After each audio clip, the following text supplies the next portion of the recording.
Halo sahabatku, apa kabar kalian semua hari ini? Semoga selalu dalam keadaan sehat dan bahagia ya. Kembali lagi bersama aku di channel Cerita Momo. Siapkan hati dan emosi kalian, karena kisah kali ini benar-benar akan menguji kesabaran tapi juga memberikan kepuasan yang luar biasa.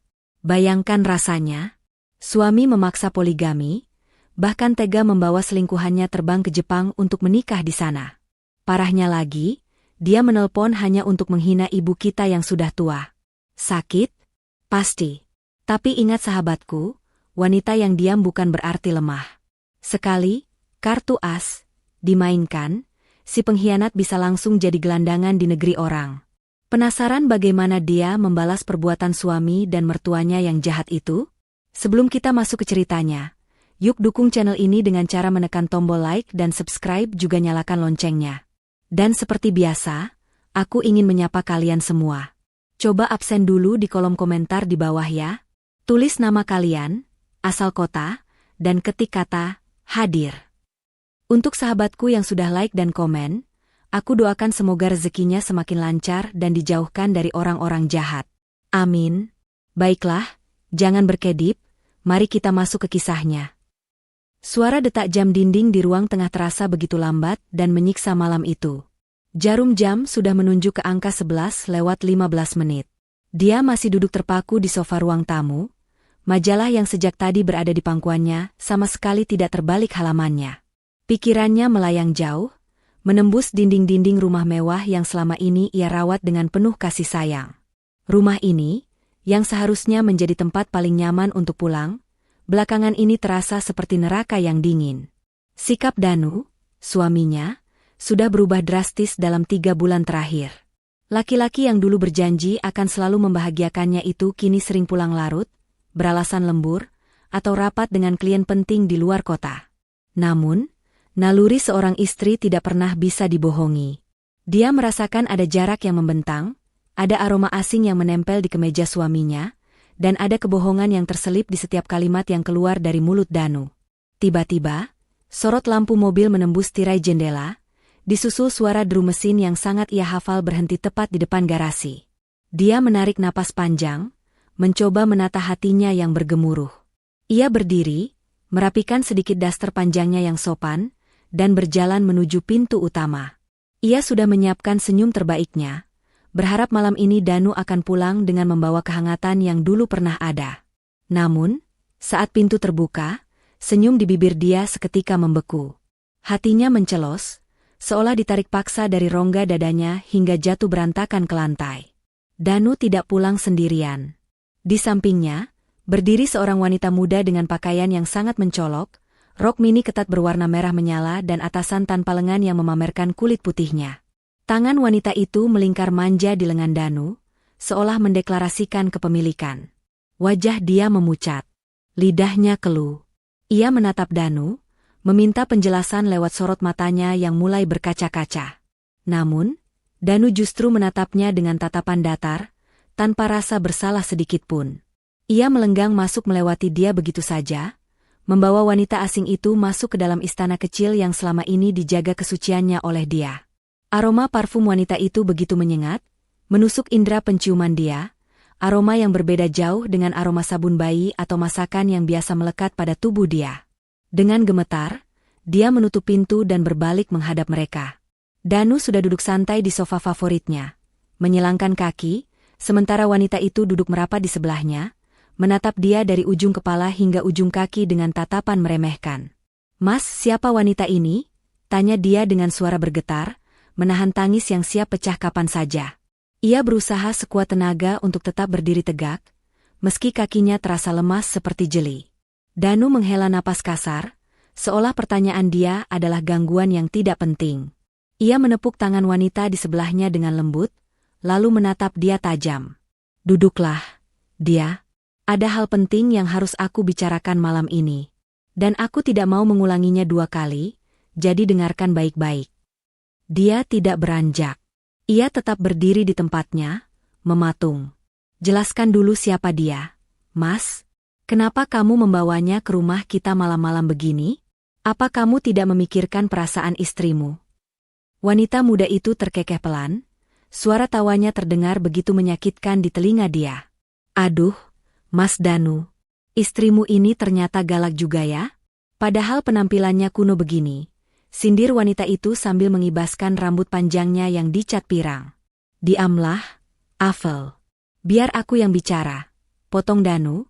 Namun nada bicaranya pada wanita bernama Avel itu terdengar jauh lebih lembut dibandingkan saat ia bicara pada dia. Danu kembali menatap dia, kali ini dengan sorot mata yang dingin dan menusuk. Kenalkan, ini Avel. Dia bukan sekadar teman, dan dia bukan sekadar rekan kerja. Dia adalah wanita yang aku cintai, dan dia adalah calon istri keduaku. Duar. Kalimat itu meledak di kepala dia lebih keras daripada sambaran petir di siang bolong. Istri kedua? Calon istri kedua? Dunia dia seakan runtuh seketika. Ruang tamu yang luas itu terasa menyempit, menghimpit dadanya hingga sesak napas. Ia mencengkeram sandaran kursi makan di dekatnya untuk menahan tubuhnya agar tidak ambruk. Air mata yang sejak tadi ia tahan akhirnya luruh membasahi pipinya yang pias. Apa maksudmu, Mas? Kamu mau menikah lagi? Tanya dia lirih. Suaranya hampir hilang tertelan isak tangis. Apa kurangnya aku selama ini? Aku mengurusmu, mengurus rumah ini, aku berbakti padamu dan ibumu. Kenapa kamu tega melakukan ini padaku? Danu mendengus kesal, ia berdiri dan berkacak pinggang. Wajahnya memerah, bukan karena malu, tapi karena marah melihat air mata dia. Berhenti mendramatisir keadaan, dia. Aku bosan melihatmu menangis. Kamu tanya apa kurangmu? Kamu itu membosankan. Lihat dirimu. Setiap hari hanya sibuk dengan urusan dapur, urusan rumah, penampilanmu tidak ada kemajuan. Aku ini laki-laki sukses. Dia? Aku butuh pendamping yang bisa aku bawa ke pesta bisnis, yang bisa diajak bicara soal gaya hidup, yang cantik dan segar seperti Avel. Kamu hanya cocok di dapur. Hinaan itu menancap tepat di ulu hati dia. Selama ini, ia rela tidak bekerja kantoran demi mengurus Danu, demi memastikan Danu bisa fokus meniti karir. Ia mengorbankan masa mudanya, mengorbankan impiannya, hanya untuk menjadi istri yang berbakti. Dan kini, pengorbanan itu dibalas dengan penghinaan yang begitu keji. Avel tersenyum penuh kemenangan. Ia berdiri dan merangkul lengan Danu lagi, lalu menatap dia dengan wajah yang dibuat-buat iba. Mbak dia, sudahlah. Ikhlaskan saja. Mas Danu itu butuh hiburan, butuh semangat baru. Mbak dia kan sudah tidak bisa memberikan itu lagi. Lagi pula, aku tidak keberatan kok berbagi suami. Kita bisa jadi saudara yang akur. Kan? Asalkan Mbak dia tahu diri dan tidak banyak menuntut. Dia menatap Avel dengan nyalang. Rasa sakit di hatinya perlahan berubah menjadi amarah yang membara. Tahu diri? Kamu datang ke rumahku, menggandeng suamiku, dan menyuruhku tahu diri? Di mana harga dirimu sebagai wanita? Apa orang tuamu tidak mengajarimu adab untuk tidak merebut milik orang lain? Cukup, dia? Bentak Danu keras, suaranya menggema di seluruh ruangan. Ia menunjuk wajah dia dengan telunjuknya. Jangan berani-berani kamu menghina Avel. Dia jauh lebih berharga daripada kamu saat ini. Dengar keputusanku ini baik-baik. Aku tidak meminta pendapatmu, aku memberitahumu. Aku akan menikah dengan Avel. Titik. Aku akan melakukan poligami, suka atau tidak suka, kamu harus menerimanya. Dia menggeleng kuat-kuat, air matanya berderai semakin deras. Tidak, Mas. Aku tidak mau. Aku tidak sudi dimadu. Dalam pernikahan kita dulu, kamu berjanji hanya akan ada aku satu-satunya. Aku tidak akan pernah memberikan izin untuk kamu menikah lagi. Danu tertawa sinis, tawa yang terdengar begitu jahat. Ia melangkah mendekati dia, menatap istrinya itu dengan tatapan mengintimidasi. Kamu pikir izinmu itu penting? Kamu pikir aku butuh tanda tanganmu di atas kertas untuk bisa bahagia? Jangan mimpi, dia. Kamu itu hanya menumpang hidup di sini. Semua yang kamu nikmati, rumah ini, mobil yang terparkir di luar, uang belanja yang kamu pegang, semua itu dari aku. Dari keringatku. Jadi kamu tidak punya hak untuk melarangku. Dia mundur selangkah, hatinya terasa perih mendengar kata-kata suaminya. Danu benar-benar sudah lupa siapa yang sebenarnya menyokongnya saat ia masih merintis karir dari nol. Danu lupa siapa yang diam-diam menyuntikkan dana saat usahanya hampir bangkrut. Dia ingin sekali berteriak. Ingin sekali melemparkan semua bukti rekening koran ke wajah Danu, tapi ia menahannya. Belum saatnya. Ia harus tahu sejauh mana Danu akan bertindak. Aku tetap menolak. Mas, kalau kamu memaksa menikah dengan wanita ini, ceraikan aku dulu. Kembalikan aku pada ibu dengan cara baik-baik, sama seperti saat kamu memintaku dulu. Ucap dia tegas, meski suaranya masih serak karena tangis. Mendengar kata cerai, wajah Danu berubah merah padam.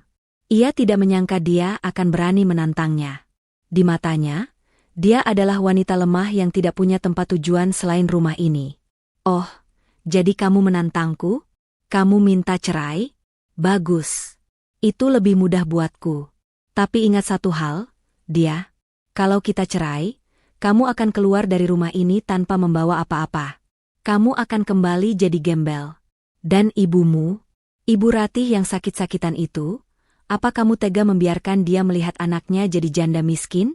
Pikirkan itu baik-baik. Jangan bawa-bawa ibu dalam masalah ini, Mas. Teriak dia, emosinya terpancing saat Danu mulai menyentuh ranah yang paling sensitif baginya, yaitu ibunya. Kenapa? Takut ibumu yang suci, itu kena serangan jantung? Ejek Danu. Avel ikut tertawa di belakangnya. Dengar, dia. Aku kasih kamu waktu 1 malam untuk berpikir. Besok pagi, aku mau jawaban, iya, keluar dari mulutmu. Kalau kamu setuju aku poligami, kamu masih boleh tinggal di sini, masih boleh makan dari uangku, dan statusmu sebagai Nyonya Danu masih aman. Tapi kalau kamu tetap keras kepala menolak, maka besok juga aku akan urus surat talak, dan kamu bisa angkat kaki dari sini detik itu juga.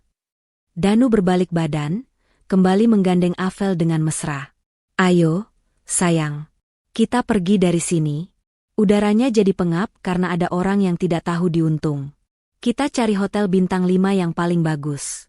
Aku tidak betah di rumah ini. Iya, Mas. Yuk, kita cari tempat yang lebih nyaman. Kasihan Mas Danu kalau harus satu atap sama wanita yang bisanya cuma nangis dan ngeluh. Sahut Avel dengan nada manja yang dibuat-buat. Mereka berdua berjalan keluar pintu, meninggalkan dia yang masih berdiri mematung di ruang tamu. Suara pintu yang dibanting keras oleh Danu membuat dia terlonjak kaget. Tak lama kemudian, terdengar suara mobil Danu melesat pergi meninggalkan halaman rumah. Meninggalkan dia sendirian dalam keheningan malam yang mencekam. Tubuh dia akhirnya merosot ke lantai. Kakinya tak kuat lagi menopang berat badannya yang terasa berkali-kali lipat lebih berat karena beban kesedihan. Ia menangis sejadi-jadinya, menumpahkan segala rasa sakit, kecewa, dan amarah yang bercampur menjadi satu. Bayangan masa lalu saat mereka menikah dengan sederhana namun penuh cinta kembali berputar di kepalanya seperti kaset rusak. Danu yang dulu lembut, Danu yang dulu selalu mencium keningnya sebelum tidur, kini telah mati. Digantikan oleh sosok monster yang gila hormat dan buta oleh nafsu. Ya Tuhan, kuatkan hamba. Bisik dia di sela-sela isak tangisnya. Ia memeluk lututnya sendiri, merasa begitu kedinginan meski AC di ruangan itu sudah ia matikan. Malam itu menjadi malam terpanjang dalam hidup dia. Ia tidak tidur sedetik pun. Pikirannya berkecamuk. Ancaman Danu terngiang-ngiang di telinganya. Poligami atau cerai. Dua pilihan yang sama-sama menyakitkan. Namun, di balik rasa sakit itu, ada satu hal yang Danu tidak sadari. Danu terlalu meremehkan diamnya dia. Danu terlalu percaya diri dengan kesuksesannya yang sebenarnya semu. Danu lupa bahwa selama ini, kartu-kartu penting dalam permainan kehidupan mereka, dipegang erat oleh tangan halus dia. Saat matahari mulai menampakkan sinarnya di ufuk timur, dia bangkit dari lantai. Matanya sembab, tapi tatapannya kini berbeda. Tidak ada lagi keraguan di sana. Air matanya sudah kering. Rasa cintanya pada Danu sudah ikut menguap bersama perginya mobil suaminya semalam. Dia berjalan menuju kamar mandi, membasuh wajahnya dengan air dingin. Ia menatap pantulan dirinya di cermin. Wajah yang dikatakan Danu, kuno, dan membosankan, itu kini memancarkan aura dingin yang menakutkan. Kamu ingin bermain api, Mas? Gumam dia pelan pada bayangannya sendiri di cermin. Baiklah. Akan aku pastikan kamu terbakar sampai menjadi abu. Kamu pikir aku akan diam saja kamu injak-injak? Kamu salah besar, Danu. Sangat salah. Dia mengambil ponselnya yang tergeletak di meja rias. Ia melihat ada satu panggilan tak terjawab dari ibunya, Ibu Ratih. Hatinya berdesir perih. Ia tidak boleh membiarkan ibunya tahu tentang kejadian semalam, setidaknya belum untuk saat ini. Dia harus menyusun rencana. Ia harus cerdas. Jika Danu ingin perang, maka dia akan memberinya perang yang tidak akan pernah bisa Danu menangkan. Dia menatap layar ponselnya, jari jemarinya dengan lincah membuka aplikasi mobile banking. Ia melihat deretan angka saldo yang fantastis di sana, saldo yang Danu kira adalah hasil kerja kerasnya sendiri, padahal sebagian besar adalah hasil investasi cerdas dia dan warisan ayahnya yang ia putar atas nama perusahaan Danu. Nikmatilah kebahagiaan semu kalian selagi bisa, bisik dia sambil tersenyum miris.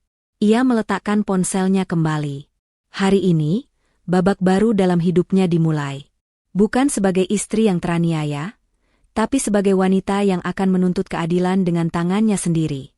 Pagi itu, sinar matahari menerobos masuk melalui celah-celah gorden yang sengaja dia buka lebar-lebar. Ia sudah mandi dan berpakaian rapi, mengenakan kemeja putih sederhana dan celana bahan berwarna krem. Wajahnya terlihat segar meski lingkaran hitam samar di bawah matanya, tidak bisa sepenuhnya disembunyikan oleh bedak tipis.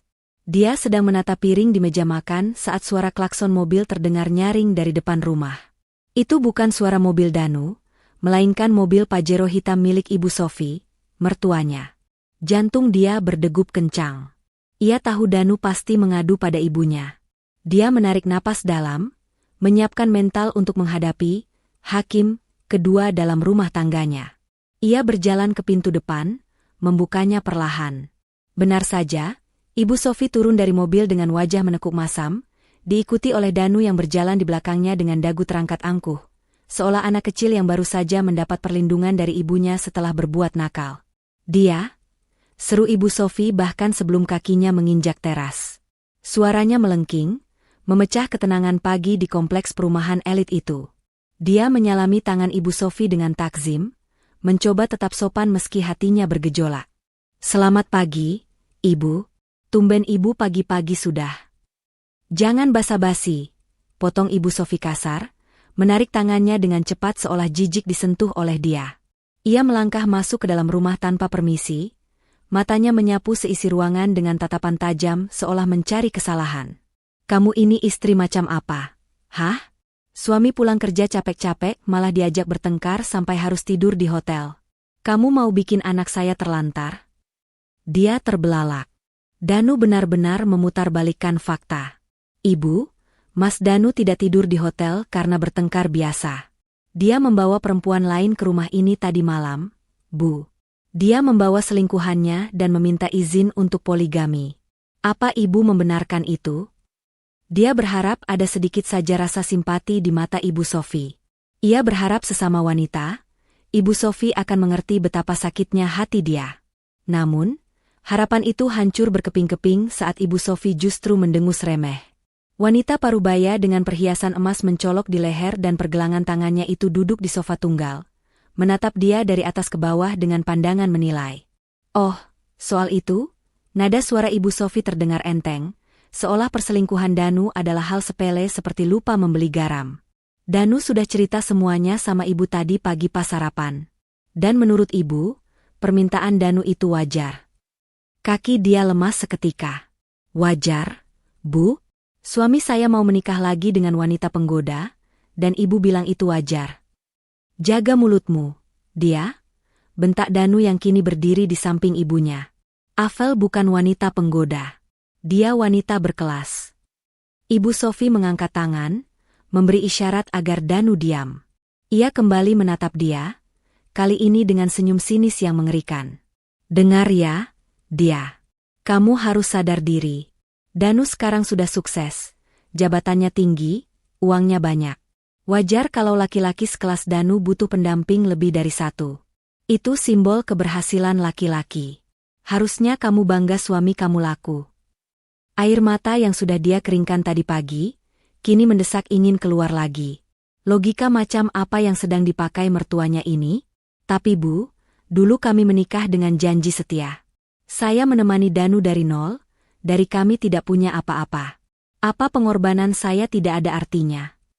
Ibu Sofi tertawa pendek, tawa yang meremehkan. Pengorbanan? Itu kan memang kewajiban istri. Jangan diungkit-ungkit. Sekarang lihat faktanya saja. Kamu itu membosankan. Dia, penampilanmu datar, tidak ada gairah. Wajar kalau Danu bosan. Tadi ibu sudah lihat foto Avel. Dia cantik, modis, pintar merawat diri. Dia cocok mendampingi Danu bertemu klien-klien besar. Kalau kamu cuma cocok mengurus rumah. Kata-kata Ibu Sofi jauh lebih tajam daripada pisau dapur manapun. Mertua yang selama ini dia hormati, yang selalu dia kirimi hadiah setiap bulan, yang selalu dia biayai pengobatannya dengan uang pribadinya. Meski Danu mengaku itu uangnya, kini terang-terangan menusuknya dari depan. Jadi ibu mendukung Danu menikah lagi? Tanya dia lirih, memastikan pendengarannya tidak salah. Sangat mendukung. Jawab Ibu Sofi tegas tanpa keraguan sedikitpun. Bahkan ibu yang menyarankan Danu untuk segera meresmikan hubungannya dengan Avel. Daripada zina, lebih baik nikah lagi, kan? Kamu sebagai istri pertama harusnya legowo. Jangan egois. Kalau kamu menolak, itu artinya kamu istri pembangkang, istri durhaka yang menghalangi kebahagiaan suami. Dia menatap wajah Danu dan Ibu Sofi bergantian. Mereka terlihat sangat mirip saat ini. Sama-sama egois, sama-sama kejam, dan sama-sama tidak punya hati. Saat itulah, sebuah tembok tebal terbangun di hati dia. Rasa hormat dan kasih sayang yang tersisa untuk mertuanya, lenyap seketika itu juga. Dia menyadari bahwa ia sendirian di rumah ini. Tidak ada yang memihaknya. Dan satu lagi, tambah Ibu Sofi sambil menunjuk dada dia. Kalau kamu tetap keras kepala menolak dipoligami, ibu setuju sama Danu. Lebih baik kalian cerai. Masih banyak wanita di luar sana yang antre mau jadi istri Danu. Kamu pikir kamu siapa? Tanpa Danu, kamu cuma janda miskin yang tidak punya apa-apa. Ingat ibumu yang sakit-sakitan itu. Siapa yang mau bayar biaya obatnya kalau bukan Danu? Ancaman itu lagi. Mereka selalu menggunakan Ibu Ratih sebagai senjata untuk menekan dia. Mereka pikir dia tidak punya uang sepeser pun tanpa Danu. Mereka pikir dia hanyalah benalu yang beruntung dinikahi Danu. Dia mengepalkan tangannya di samping tubuh, kuku-kukunya menancap ke telapak tangan hingga terasa perih. Tapi rasa sakit itu membantunya untuk tetap sadar dan tidak meledak marah. Marah sekarang tidak ada gunanya. Marah hanya akan membuat mereka waspada. Dia harus bermain cantik. Dia menarik napas panjang, lalu menghembuskannya perlahan. Ia mengubah ekspresi wajahnya menjadi lebih lunak, seolah-olah ia mulai menyerah. Baiklah, Bu, Mas. Ucap dia pelan, menundukkan kepalanya. Senyum kemenangan merekah di wajah Danu dan Ibu Sofi. Nah, begitu dong. Itu baru istri solehah, seru Ibu Sofi girang. Jadi kamu setuju Danu nikah sama Avel? Dia mengangkat wajahnya, menatap mereka dengan tatapan yang sulit diartikan. Saya butuh waktu untuk menerima semua ini. Tapi kalau memang itu yang terbaik menurut Ibu dan Mas Danu, saya tidak bisa berbuat banyak, kan? Saya hanya minta satu hal, tolong jangan ceraikan saya. Saya masih sayang sama Mas Danu, dan saya butuh biaya untuk Ibu. Danu tertawa puas, ia merasa di atas angin. Ia merasa berhasil menaklukkan dia. Hahaha, akhirnya sadar juga kamu. Tentu saja, dia. Selama kamu tidak banyak protes, statusmu aman. Uang bulanan untuk ibumu juga tetap lancar.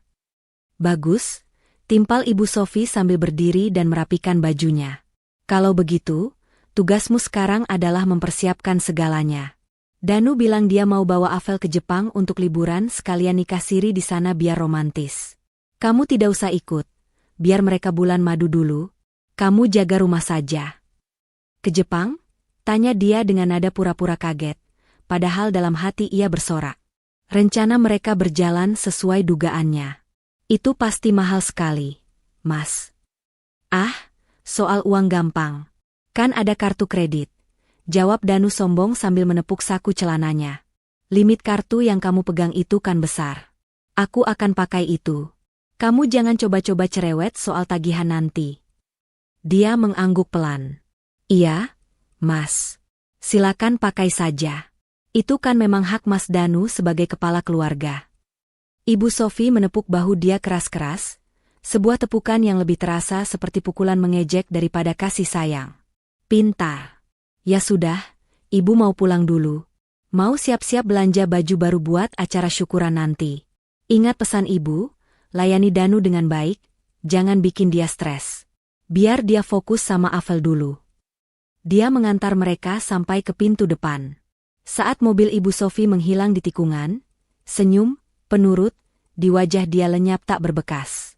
Berganti dengan tatapan dingin yang menusuk tulang. Silakan bersenang-senang dengan hayalan kalian, desis dia pelan. Kalian pikir kalian yang memegang kendali? Tunggu saja saat kalian mendarat di Jepang nanti. Kartu kredit itu bukan sumber uang tak terbatas, Mas. Itu adalah tali gantungan yang baru saja kamu kalungkan sendiri ke lehermu. Dia masuk kembali ke dalam rumah, menutup pintu dengan rapat, dan menguncinya. Ia merasa rumah ini bukan lagi tempatnya bernaung, melainkan medan perang yang sunyi. Dan dia baru saja meletakkan ranjau pertamanya. Suasana rumah yang biasanya tenang kini berubah riuh layaknya pasar malam. Bukan karena ada acara syukuran, melainkan karena kehebohan persiapan keberangkatan trio parasit, begitu dia menyebut mereka dalam hati, ke negeri Sakura. Sejak mendapat lampu hijau palsu dari dia, Danu dan Afel semakin tidak tahu malu. Afel bahkan sudah berani memindahkan beberapa pakaian mahalnya ke lemari di kamar utama, menggeser pakaian-pakaian sederhana milik dia, seolah menandai wilayah kekuasaannya yang baru. Danu duduk di ruang tengah dengan laptop terbuka lebar, memamerkan deretan hotel bintang 5 di Tokyo dan Kyoto kepada Afel dan Ibu Sofi. Wajahnya berseri-seri, penuh kesombongan. Lihat ini, Fel. Kita akan menginap di sini 2 malam. Pemandangannya langsung Gunung Fuji. Harganya memang mahal, sekitar 15 juta per malam, tapi tenang saja, limit kartu kredit yang dipegang dia itu masih ratusan juta. Cukup untuk kita foya-foya sepuasnya. Dia yang sedang menyetrika kemeja Danu di sudut ruangan hanya tersenyum tipis. Nyaris tak terlihat, mendengar kesombongan itu. Tangannya bergerak perlahan merapikan kerah kemeja suaminya, kemeja yang mungkin akan menjadi saksi bisu kehancuran pria itu nanti. Dia sengaja membiarkan mereka terlena dalam mimpi-mimpi indah yang melambung tinggi. Mas, yakin mau ambil yang sweet room? Itu mahal sekali loh. Pancing dia pelan, berpura-pura khawatir selayaknya istri yang hemat. Halah, dia. Kamu itu jangan pelit jadi orang. Sambar Ibu Sofi cepat. Mertuanya itu sedang sibuk mematut diri di depan cermin besar dengan kacamata hitam oversize barunya. Danu itu direktur, masa nginep di hotel melati? Malu dong sama kolega kalau ketahuan. Lagi pula, ini kan momen spesial. Pernikahan Danu dan Afel harus dirayakan dengan kemewahan yang pantas. Kamu kalau iri bilang saja, jangan sok menasehati. Bukan iri, Bu. Saya cuma mengingatkan tagihannya nanti. Jawab dia lirih sambil menunduk patuh, menyembunyikan kilatan tajam di matanya. Sudah, dia. Diam saja, bentak Danu tanpa menoleh dari layar laptopnya. Urus saja itu koperku. Pastikan semua jas mahalku masuk dengan rapi. Jangan sampai ada yang kusut sedikit pun. Oh ya? Kartu kredit tambahannya mana? Siapkan di dompet travelku sekarang. Dia meletakkan setrikaan, lalu berjalan menuju laci meja kerjanya yang terkunci. Ia mengambil dompet kulit panjang milik Danu. Di dalamnya, ia menyelipkan 2 kartu kredit berwarna hitam, black card, dan platinum yang berkilau. Kartu-kartu inilah yang selama ini menjadi sumber kebanggaan Danu, simbol status sosial yang selalu ia pamerkan ke teman-temannya. Padahal, Danu tidak pernah sadar bahwa kartu utama ada di tangan dia, dan segala notifikasi serta kendali limit sepenuhnya ada di ponsel dia, bukan ponsel Danu. Selama ini dia diam saja saat Danu boros, menutupi tagihannya dengan uang investasi warisan ayahnya yang ia putar. Tapi kali ini, keran air itu sudah siap ia tutup rapat. Ini, Mas, kartu platinum dan black cardnya. Limitnya masih utuh, belum saya pakai sama sekali bulan ini. Ucap dia menyerahkan dompet itu dengan tangan sedikit gemetar karena menahan antusiasme menunggu kehancuran mereka, bukan karena ketakutan. Avel dengan sigap menyambar dompet itu dari tangan dia sebelum Danu sempat menerimanya. Matanya berbinar tamak melihat kilauan kartu-kartu premium itu. Wow, Mas Danu hebat banget. Kartunya beneran black card. Duh, aku jadi nggak sabar mau belanja tas branded di Ginza. Teman-teman arisanku pasti bakal iri mati lihat update story aku nanti. Awas ya mbak dia, jangan ngintip-ngintip statusku nanti, takutnya stroke karena iri. Belanja sepuasmu, sayang. Anggap saja itu hadiah pernikahan dari aku, sahut Danu sambil mengecup pipi Avel, tepat di depan mata dia. Dia merasakan nyeri di ulu hatinya, tapi ia segera menepisnya. Silakan belanja, Avel. Bermimpilah setinggi langit sebelum aku jatuhkan ke dasar jurang, batin dia dingin. Ibu juga mau belanja loh, Danu. Seru Ibu Sofi tak mau kalah, ia mendekat dan duduk di samping Avel. Ibu mau beli mantel bulu sama oleh-oleh buat tetangga komplek. Biar si Bu RT yang sombong itu tahu kalau anak ibu sukses besar. Awas ya kalau jatah ibu sedikit. Tenang, Bu. Semua kebagian. Limitnya kan ratusan juta, Bu. Aman. Kita habiskan saja. Nanti dia yang urus bayarnya pakai dividen perusahaan. Jawab Danu meyakinkan ibunya dengan tawa lebar. Persiapan itu berlangsung hingga sore hari. Dia diperlakukan tak ubahnya seperti asisten pribadi gratisan. Ia yang melipat baju-baju seksi Avel, ia yang memastikan paspor dan visa mereka aman di dalam tas dokumen, ia bahkan yang diperintah memesankan tiket pesawat business class di jam keberangkatan yang paling mahal.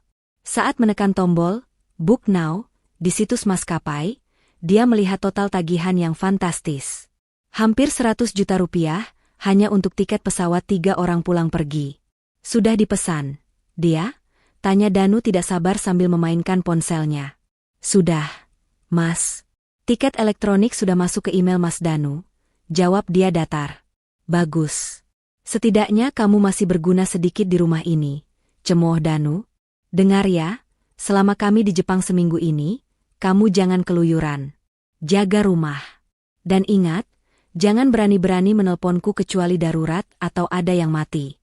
Aku tidak mau momen bahagiaku terganggu oleh suara cengengmu. Mengerti? Baik, Mas. Saya mengerti, jawab dia. Aku tidak akan menelponmu, Mas.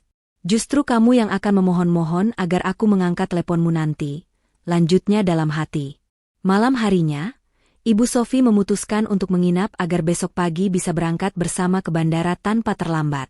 Suasana makan malam terasa sangat menyiksa. Dia harus melayani mereka bertiga makan enak di meja makan. Sementara ia sendiri akhirnya memilih makan di dapur agar tidak perlu melihat kemesraan menjijikan antara Danu dan Avel yang didukung penuh oleh Ibu Sofi. Saat semua sudah masuk ke kamar masing-masing, Danu tidur bersama Avel di kamar utama yang seharusnya sakral, dan Ibu Sofi mendengkur di kamar tamu. Dia duduk sendirian di ruang kerjanya yang kecil dan tersembunyi. Ia membuka laptop, memantau mutasi rekening. Ia melihat transaksi pembelian tiket pesawat yang baru saja terjadi. Statusnya, approved. Dia tersenyum miring. Ia membiarkan transaksi itu lolos. Ia ingin mereka terbang dulu. Ia ingin mereka sampai di atas awan, merasa menjadi raja dan ratu, sebelum ia memotong sayap mereka. Dia mengambil ponselnya, lalu mengetik pesan singkat kepada Pak Burhan, pengacara kepercayaannya. Pak Burhan, besok pagi jam 10, saat pesawat mereka take off, tolong ajukan surat blokir sertifikat rumah ke BPN agar tidak bisa dipindah tangankan atau dijaminkan oleh suami saya. Dan siapkan berkas gugatan cerai. Bukti perselingkuhan berupa foto tiket, booking hotel atas nama Danu dan Avel, serta rekaman suara pengakuan Danu sudah saya kirim ke email Bapak. Tak lama, balasan masuk, membuat senyum dia merekah di tengah kegelapan malam. Siap, Bu Dia. Semuanya akan kami proses sesuai rencana. Ibu istirahatlah, besok pertunjukan dimulai. Dia menutup laptopnya perlahan. Besok adalah hari eksekusi. Besok, dia akan melepaskan anak panah yang sudah ia tarik busurnya sekuat tenaga selama ini. Danu, Ibu Sofi, dan Avel tidak akan pernah menyangka bahwa liburan impian mereka ke Jepang adalah sebuah jebakan satu arah yang dirancang dengan sangat rapi. Kartu kredit itu bukanlah tongkat ajaib yang bisa mengabulkan semua keinginan mereka, melainkan bom waktu yang pemicunya ada di ujung jari dia. Fajar baru saja menyingsing, namun kesibukan di kediaman mewah itu sudah memuncak. 3 koper besar bermerek Louis Vuitton, yang baru dibeli Danu bulan lalu menggunakan kartu kredit tambahan, sudah berjejer rapi di teras. Ibu Sofi tampak heboh dengan mantel bulu sintetis tebalnya, padahal udara Jakarta pagi itu cukup gerah. Ia berjalan mondar-mandir memastikan tidak ada barangnya yang tertinggal, sementara Avel sibuk bersuah foto di depan mobil Pajero Sport yang sudah dipanaskan mesinnya. Dia, dengan pakaian rumahan yang sederhana, terlihat kontras dengan kemewahan mereka bertiga. Ia mengangkat salah satu koper yang berat itu menuju bagasi mobil. Napasnya sedikit tersengal, namun tak ada satupun dari mereka yang berniat membantu. Danu justru berdiri berkacak pinggang sambil menghisap rokok elektriknya, mengawasi dia seperti mandor mengawasi kuli panggul. Hati-hati angkatnya, dia. Di dalam itu ada jas Armani mahalku. Kalau sampai lecet koper atau isinya kusut, aku potong uang belanja ibumu bulan depan, ancam Danu tanpa rasa kasihan. Dia hanya mengangguk pelan, menelan semua perlakuan itu dengan kesabaran yang sudah di ujung tanduk. Iya, Mas. Aman, jawabnya singkat. Setelah semua barang masuk, Avel menghampiri dia dengan senyum mengejek. Ia menepuk-nepuk pipi dia pelan, tindakan yang sangat merendahkan. Mbak, dia baik-baik ya, jaga rumah. Jangan sedih ditinggal sendirian. Nanti kalau sempat, aku belikan gantungan kunci dari Tokyo. Itu kalau aku ingat ya, ucap Avel diiringi tawa kecil yang menyebalkan. Sudah, Vel. Nggak usah diladeni. Ayo masuk mobil, nanti kita telat check-in. Ajak Ibu Sofi yang sudah duduk nyaman di kursi tengah bak seorang ratu. Dia, ingat pesan Ibu. Jangan lupa siram bunga anggrek kesayangan Ibu. Kalau sampai layu pas Ibu pulang, awas kamu. Danu mematikan rokoknya, lalu menatap dia tajam sebelum masuk ke kursi kemudi. Tidak ada pelukan pamit, tidak ada ciuman di kening, bahkan tidak ada ucapan terima kasih. Kunci pagar rapat-rapat. Aku pergi seminggu. Jangan keluyuran, perintahnya dingin. Mobil hitam gagah itu pun perlahan mundur, lalu melesat meninggalkan pekarangan rumah, membawa serta 3 manusia yang telah merenggut kebahagiaan dia. Dia berdiri di depan pagar, menatap debu yang ditinggalkan ban mobil suaminya. Untuk pertama kalinya dalam beberapa tahun terakhir, kepergian Danu tidak membuatnya merasa kehilangan, melainkan memberikan rasa lega yang luar biasa. Udara di rumah itu terasa jauh lebih bersih tanpa keberadaan mereka. Waktu berlalu. 7 jam kemudian, dia sedang duduk menemani ibunya, Ibu Ratih, di teras belakang rumah. Ibu Ratih yang duduk di kursi roda tampak lemah namun sorot matanya teduh menatap putrinya. Dia sedang menyuapi ibunya bubur halus ketika ponsel di saku dasternya bergetar panjang. Nama, suamiku, muncul di layar. Dia meletakkan mangkuk bubur, lalu mengangkat telepon itu. Ia sengaja menekan tombol loudspeaker agar suaminya bisa didengar jelas. Namun ia menjauh sedikit agar Ibu Ratih tidak mendengar kata-kata kasar Danu. Halo, sapa dia datar. Suara riuh bandara internasional terdengar di seberang sana, disusul suara Danu yang terdengar sangat antusias dan sombong. Halo, dia. Dengar tidak? Kami sudah sampai di Bandara Narita. Gila, penerbangan business class tadi nyaman sekali. Avel senang banget. Dia tidur pulas di kursi yang bisa jadi kasur. Makanannya juga mewah, beda kelas sama masakan kamu di rumah. Syukurlah kalau sampai dengan selamat. Mas, jawab dia tanpa emosi. Iya dong selamat. Oh ya, aku cuma mau menegaskan satu hal padamu mumpung aku sudah jauh di sini. Nada bicara Danu tiba-tiba berubah serius dan menekan. Soal rencanaku nikah sama Avel, dengar baik-baik, dia. Aku tidak peduli lagi kamu setuju atau tidak. Semua persiapan di sini sudah matang. Penghulu sudah dihubungi oleh kenalanku di KBRI, tempat sudah disewa. Besok lusa aku akan resmi menikah dengan Avel. Dia terdiam sejenak, menarik napas dalam. Mas yakin mau melakukan itu tanpa restu istri pertama? Persetan dengan restu. Bentak Danu kasar, suaranya meninggi. Aku yang cari uang, aku yang berkuasa. Kamu cukup terima nasib saja. Begitu aku pulang ke Indonesia nanti, aku akan langsung urus surat cerai kita ke pengadilan agama. Aku sudah muak melihat wajah lesumu itu. Avel jauh lebih pantas jadi istri direktur daripada kamu. Kata-kata itu sudah menyakitkan. Tapi kalimat Danu selanjutnya lah yang benar-benar membakar habis sisa-sisa keraguan di hati dia. Dan satu lagi, dia. Ini perintah mutlak. Lanjut Danu dengan nada penuh kebencian. Mulai hari ini, cicil bereskan barang-barang ibumu. Begitu aku injak kaki di Jakarta, aku mau ibumu yang tua bangka dan penyakitan itu sudah angkat kaki dari rumahku. Rumah itu terlalu sempit untuk menampung orang jompo yang tidak berguna seperti dia. Baunya bikin Avel mual. Bawa dia pergi ke panti jompo atau ke kolong jembatan sekalian, aku tidak peduli. Di seberang sana, terdengar tawa cekikikan Avel dan seruan setuju dari Ibu Sofi. Betul itu, Danu. Usir saja besan miskin itu. Bikin repot, teriak Ibu Sofi menimpali. Tangan dia gemetar hebat. Bukan karena takut, tapi karena amarah yang memuncak. Mereka boleh menghina dia sepuas hati, tapi menghina Ibu Ratih, wanita yang membesarkan dia dengan penuh cinta dan yang sebenarnya memodali kesuksesan Danu secara diam-diam, adalah kesalahan fatal yang tak termaafkan. Dia menatap langit sore yang mulai memerah. Wajahnya dingin, beku tanpa ekspresi. Ia tidak menangis. Air matanya sudah habis untuk pria tidak berharga seperti Danu. Baik, Mas, jawab dia dengan suara yang sangat tenang, kontras dengan gejolak di dadanya. Lakukan apa yang membuatmu senang. Nikmati liburanmu, Mas. Nikmati sepuas-puasnya, karena ini adalah liburan terakhirmu dengan uangku. Apa? Kamu ngomong apa? Uangmu? Hahaha, jangan mimpi. Ini uangku. Ejek Danu sebelum dia memutus sambungan telepon sepihak. Dia menatap layar ponsel yang kini gelap. Selesai. Kesempatannya sudah habis. Danu sendiri yang menabuh genderang perang dengan menghina ibunya. Dia berbalik, berjalan kembali menghampiri Ibu Ratih yang menatapnya cemas.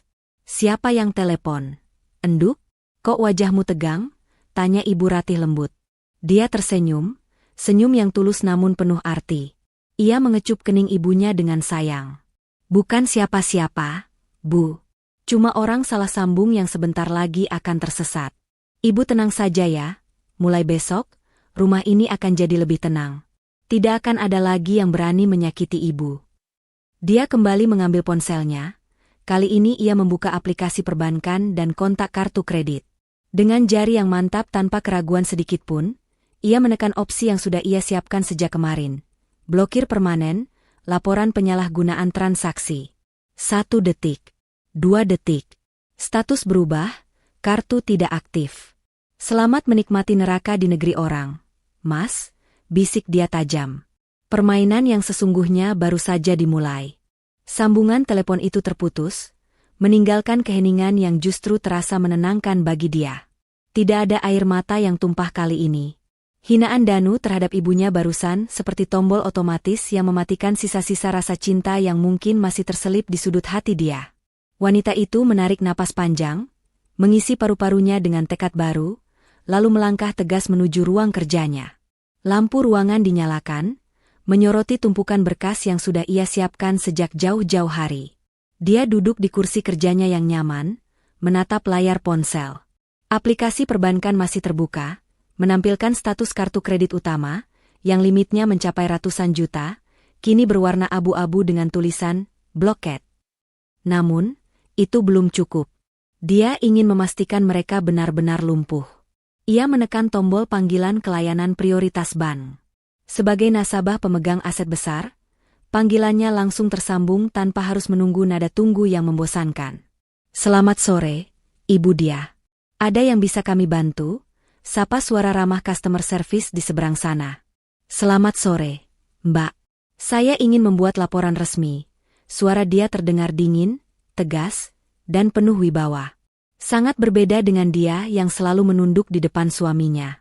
Saya mendeteksi adanya transaksi mencurigakan yang tidak wajar pada kartu tambahan yang dipegang oleh suami saya, Saudara Danu. Saat ini terjadi lonjakan transaksi di luar negeri, padahal saya tidak pernah memberikan persetujuan tertulis untuk kenaikan limit atau penggunaan di merchant mewah tersebut. Baik, Bu Dia. Kami akan segera memeriksanya. Apakah Ibu ingin mengajukan sanggahan transaksi? Ya. Saya ingin menyanggah semua transaksi yang terjadi hari ini dan ke depannya. Anggap itu sebagai aktivitas ilegal atau penyalahgunaan kartu. Tolong pastikan kartu fisik yang mereka pegang tidak bisa digunakan di mesin edisi manapun di seluruh dunia mulai detik ini.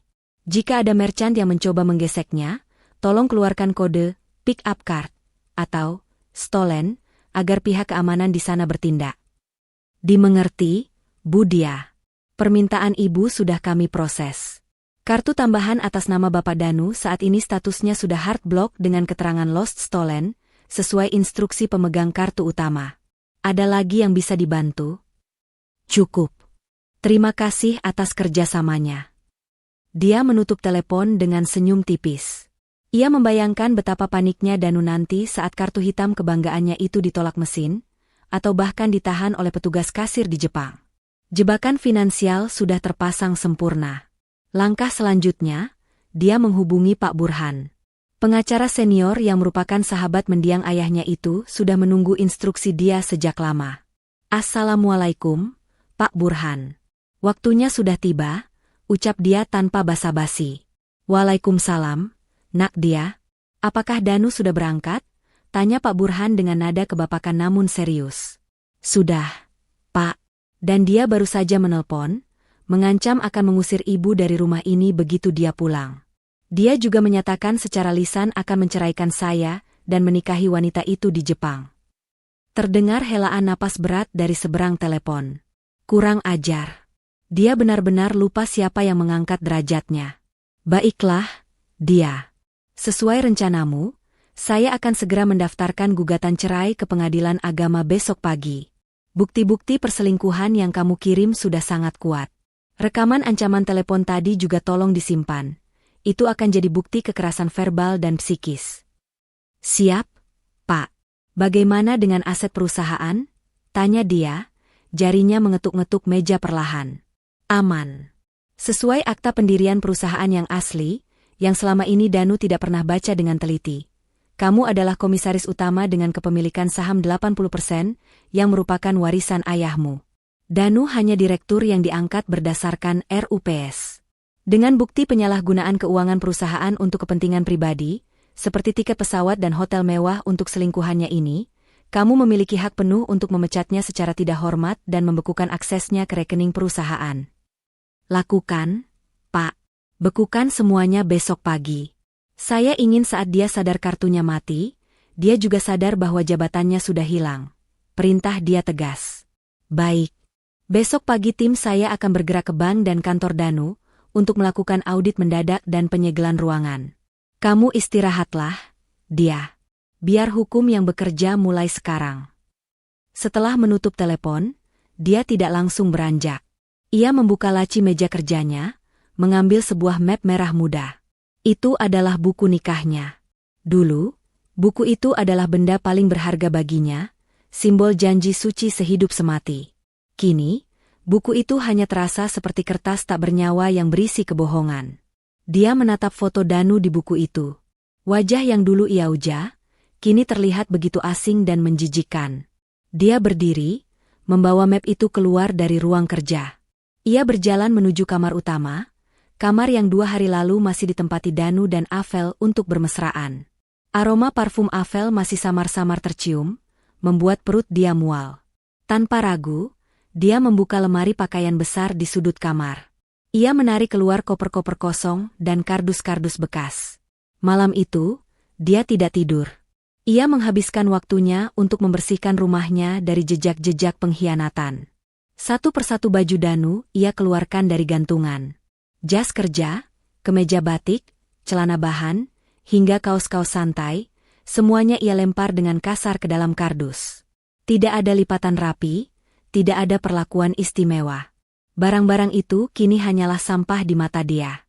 Foto-foto pernikahan yang terpajang di dinding kamar ia turunkan. Ia tidak membantingnya, karena itu akan membuat keributan yang bisa membangunkan ibunya. Ia hanya melepas bingkainya, merobek foto Danu, dan membuangnya ke tempat sampah. Ia ingin memastikan, saat Danu pulang nanti, jika dia berani pulang, tidak ada satupun sudut di rumah ini yang menyambutnya. Menjelang tengah malam, pekerjaan dia selesai. Tumpukan kardus berisi barang-barang Danu dan sisa barang Ibu Sofi yang tertinggal sudah menumpuk di garasi, siap untuk dikeluarkan besok. Kamar utama kini kosong melompong, hanya menyisakan kasur yang spraynya sudah dia ganti dengan yang baru. Dia membuka jendela kamar lebar-lebar, membiarkan angin malam masuk, berharap angin itu membawa pergi sisa-sisa kenangan buruk yang menempel di dinding kamar. Dia berjalan menuju kamar Ibu Ratih. Ia membuka pintu perlahan, mengintip ibunya yang sedang tertidur lelap. Wajah tua itu tampak damai, tidak tahu bahwa di luar sana badai sedang menghantam menantunya. Dia mendekat, duduk di tepi ranjang, dan mengelus tangan keriput ibunya dengan lembut. "Ibu," bisik dia pelan, nyaris tak terdengar. "Maafkan dia yang selama ini dia melihat ibu dihina. Maafkan dia yang membiarkan benalu hidup di atap kita. Tapi dia janji, Bu, mulai besok pagi, ibu tidak akan pernah mendengar bentakan Mas Danu atau sindiran Ibu Sofi lagi. Rumah ini akan kembali jadi surga kita. Dia akan pastikan mereka membayar setiap tetes air mata yang pernah ibu keluarkan." Dia mengecup punggung tangan ibunya, lalu keluar dari kamar dengan hati yang jauh lebih ringan. Langkah senyapnya malam ini telah mengubah segalanya. Di Jepang sana, waktu sudah menunjukkan dini hari. Danu mungkin sedang tidur nyenyak di pesawat, memimpikan pernikahan mewah dan hidup sebagai raja. Ia tidak tahu bahwa tahtanya sudah runtuh bahkan sebelum ia sempat mendudukinya. Angin musim dingin Tokyo yang menusuk tulang menyambut kedatangan Danu, Ibu Sofi, dan Avel begitu mereka melangkah keluar dari taksi bandara.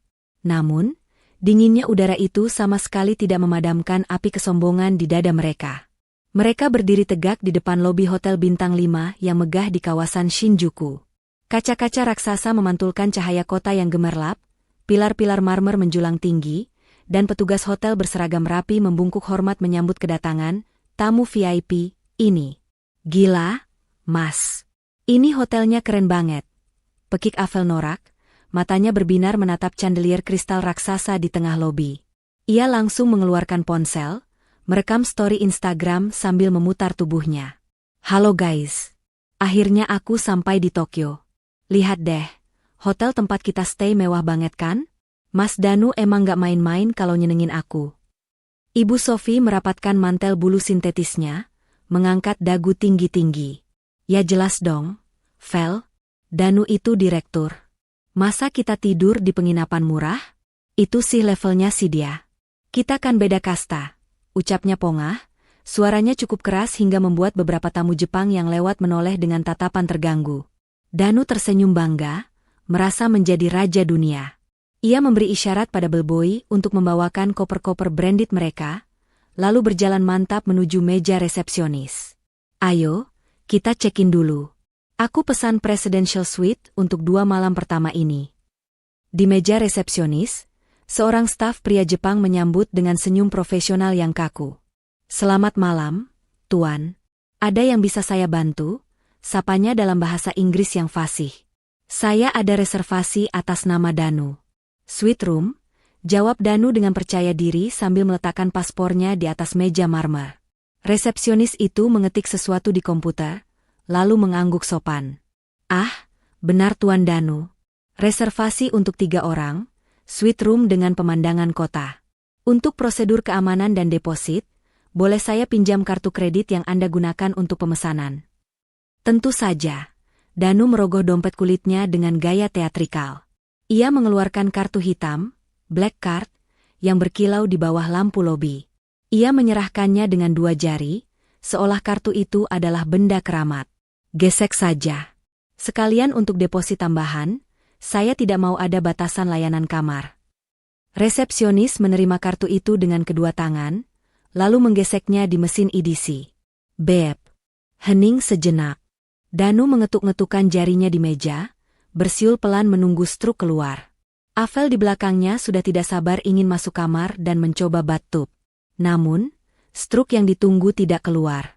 Mesin EDC itu justru mengeluarkan bunyi bass panjang yang tidak enak didengar, dan lampu indikatornya berkedip merah. Dahi resepsionis itu berkerut sedikit. Ia mencoba menggesek sekali lagi, lebih lambat. "Beb." "Bass." Layar mesin menampilkan tulisan, "Declined, pick up card, stolen." Ekspresi ramah di wajah resepsionis itu seketika berubah. Senyumnya lenyap, digantikan oleh tatapan waspada dan dingin. Ia tidak mengembalikan kartu itu pada Danu, melainkan meletakkannya di sisi meja yang jauh dari jangkauan Danu. "Maaf, Tuan. Kartu ini ditolak oleh bank penerbit," ucap resepsionis itu datar. "Apa? Ditolak?" Danu tertawa meremehkan. "Jangan bercanda. Itu black card, limitnya tak terbatas. Mungkin mesin kalian yang rusak atau koneksinya jelek. Coba lagi." "Kami sudah mencobanya 2 kali, Tuan. Kodenya Declinet. Apakah Anda memiliki metode pembayaran lain?" Wajah Danu mulai memerah karena malu. Ia merasakan tatapan Avel dan Ibu Sophie di punggungnya. "Sialan, pasti ada gangguan sistem dari Jakarta," gerutunya. Ia kembali membuka dompet, mengeluarkan kartu platinum cadangan. "Pakai yang ini saja. Ini juga limitnya besar." Resepsionis mengambil kartu kedua dengan ragu. Ia memasukkannya ke dalam mesin chip reader. Hening lagi. Detik-detik yang terasa seperti berjam-jam bagi Danu. "Beb. Bas. Declen. Dunohono." "Ditolak lagi, Tuan," kata resepsionis itu. Kali ini suaranya sedikit lebih keras. Beberapa tamu lain di lobi mulai menoleh, memperhatikan keributan kecil itu. "Mas, kok lama banget sih? Kakiku pegel nih pakai heels." Rengek Avel manja, mulai kesal. "Sebentar, sayang. Ini mesin mereka error sepertinya," elak Danu panik. Keringat dingin mulai menetes di pelipisnya meski ruangan itu ber-AC dingin. Ia tidak mengerti. Tadi pagi saat berangkat semuanya baik-baik saja. "Masalahnya bukan di mesin kami, Tuan," potong resepsionis itu tegas. "Bank penerbit menolak transaksi dan memberikan instruksi keamanan khusus." "Tuan, apakah kartu ini benar milik Anda?" "Lancang sekali kamu," bentak Ibu Sophie tiba-tiba. Ia menyerobot maju ke samping Danu, menggebrak meja resepsionis. "Kamu nuduh anak saya nyuri? Anak saya ini orang kaya, direktur perusahaan besar di Indonesia. Jangan main-main ya, saya bisa laporin kamu ke manajer." Resepsionis itu tidak gentar sedikitpun menghadapi amukan Ibu Sophie. Ia justru memberi kode mata pada petugas keamanan berbadan tegap yang berdiri di dekat pintu masuk. Petugas itu mulai berjalan mendekat. "Ibu, tenang dulu," bisik Danu, suaranya bergetar. Ia mencoba kartu ketiga, kartu perusahaan. Kartu terakhir yang ia miliki. "Please, yang ini harus bisa," batinnya memohon. Resepsionis mencoba lagi. Dan hasilnya nihil.